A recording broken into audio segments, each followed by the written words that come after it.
BRS నేతలు CM Revanth రెడ్డిని విమర్శించడమే పని పెట్టుకున్నారని కాంగ్రెస్ సీనియర్ నేత మాజీ ఎమ్మెల్యే జగ్గారెడ్డి మండిపడ్డారు. ఢిల్లీ వెళ్లిన సీఎం ఏం చేస్తున్నారో బీఆర్ఎస్ నేతలకు అర్థం కావడం లేదా అని ప్రశ్నించారు. తెలంగాణ అభివృద్ధి కోసమే కేంద్ర మంత్రులను కలుస్తున్నారని అన్నారు.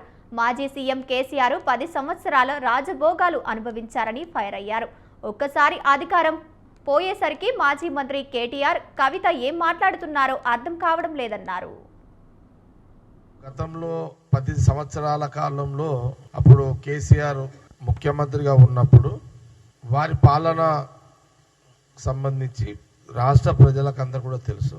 అందుకే తెలంగాణ ప్రజలందరూ కూడా రాహుల్ గాంధీ గారి యొక్క నాయకత్వంలో మరి తెలంగాణలో కాంగ్రెస్కి పట్టం కట్టాలి, కాంగ్రెస్కి అధికారం ఇవ్వాలి అని తెలంగాణ ప్రజలు కాంగ్రెస్కి అవకాశం ఇవ్వడం జరిగింది. చాలా సందర్భాల్లో మనం చెప్పడం జరిగింది గాంధీభవన్ మీడియా ద్వారా టిఆర్ఎస్ నాయకులకు. ఆ 10 ఏళ్ల సంవత్సరంలో కేసీఆర్ సెక్రటరియట్కి రాలేదు.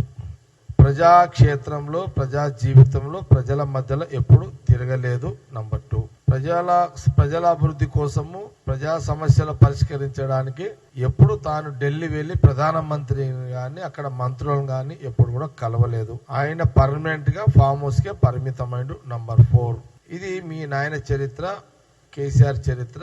మీ పాలన చక్కగా లేదు అనే కదా కాంగ్రెస్ కి అధికారం ఇచ్చారు.